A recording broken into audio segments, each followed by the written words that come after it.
Jackson was determined to change Washington and America, and he did so with lightning speed. The first major piece of legislation that he recommended and got passed was the Indian Removal Act of 1830. This act empowered Jackson to forcibly evict all the Indian tribes living east of the Mississippi River. 5 Indian nations were directly affected. Of the 5, the Cherokee tribe, located in Georgia, chose to fight the eviction in a surprising way. Instead of going on the warpath the way their fathers and grandfathers might have done, this generation of Cherokee Indians took Georgia to court. The case went all the way to the United States Supreme Court.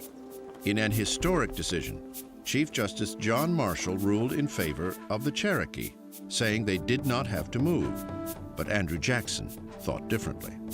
Jackson said of Marshall, he made his ruling, now let him enforce it.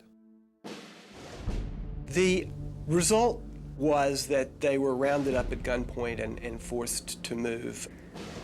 Their property was seized, and they were forced west. Of course, on the Cherokees' forced march, about 1 out of every 4 Cherokees died en route, which is why they call it the Trail of Tears.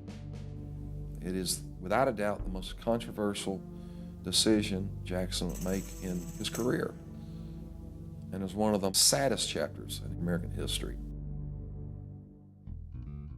Soon after issuing the Indian Removal Act, Jackson faced a dangerous issue that threatened the fabric of the Union: the South Carolina nullification crisis.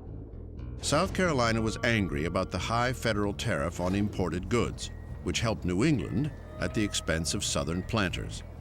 In response, South Carolina declared it had a right to nullify the federal tax.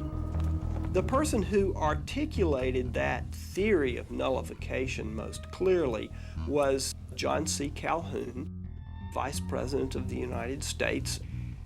Jackson might have been more amenable to the argument that the tariff was too high, but he hated Calhoun because he thought he was a personal enemy, and Jackson thrived on personal enemies.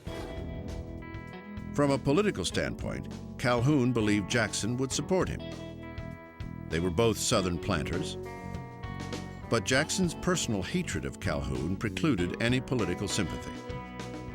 Instead, he responded with force. Jackson threatened to have a civil war. He threatened to raise an army, go into South Carolina, hang John C. Calhoun from the first tree. Calhoun was said to have been genuinely scared for his life.